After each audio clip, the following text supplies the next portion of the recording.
पश्चिम बंग सरकार कुरुमुटुते बिरसा मुंडावा मिदसाय मोगे आना जनाम माहा लेसाढ़ेते रानीबांध ब्लॉक रेना कालीतला हरि मंदिर रे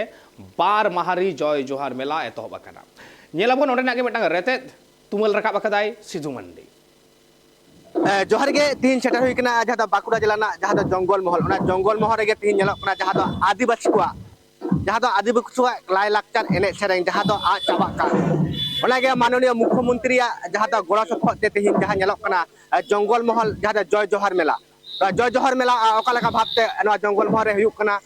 से नोडे अकय को बांग को एने सेरें दा ओंडेना चितर गे दला तला बन नेल लहा लगे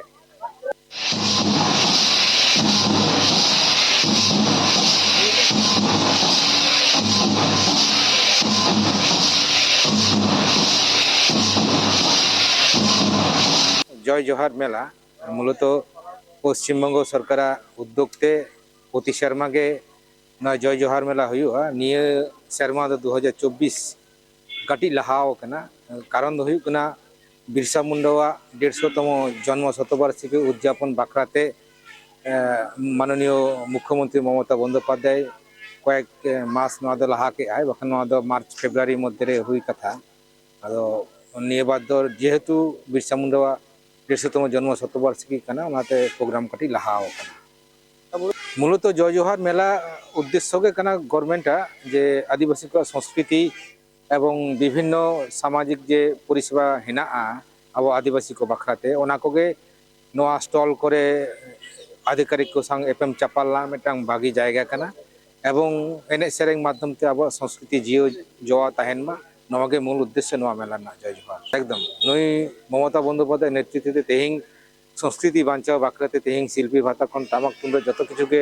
एमोक कना एवं उना होते तेगे आडी जायगा रे आडी गोटांग एरिया करे के आतु करे के तेहिंग गपा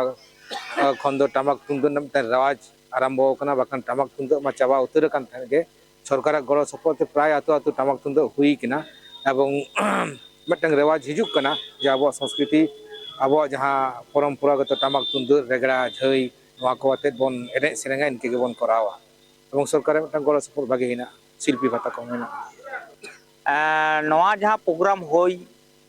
माने इदी कना से थेंग होइना नोडे दो उनका दो बांग बुझोएना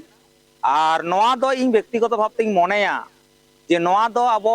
अब ना दो प्रोग्राम कना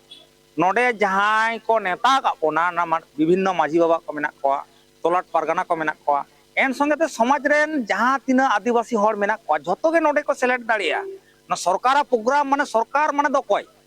ना पहले बुझो लगती कना सरकार माने आबो के तो आबोआ ना परब कना सरकार गड़ सपोर्ट एमदा नोडे सेलेक्ट दो झतो हर के लगती कना और ओना बकराती ले दाड़िया जे नेस दो मोटामुटी प्रोग्राम तो भागी गए जय जोहार मेला हुई कना आदिवासी को जय जोहार मेला जहाँ बिरसा मुंडा जहाँ जनाम माहा उयहर में माननीय मुख्यमंत्री ममता बंदोपाध्याय जहाँ गड़ सफद जंगल महल जय जोहार मेला हुई कना से निंके पश्चिम बांगला अधिकांश जिला रे निंके जय जोहार मेला हुई सानते जहाँ जंगल महल जहाँ आदिवासी को एने सेरें लाय लाक्चर आज चाबा कना ओना को उयहर भावना काते के माननीय मुख्यमंत्री एने सेरें आरो दोड़ा गानते रुवर दाड़िया मा ओना कुरुमुटु छुटो कना मेनते बाराय नामक कना इनगे बाकुड़ा जिला कना सिधु मांडी ट्राइब टीवी।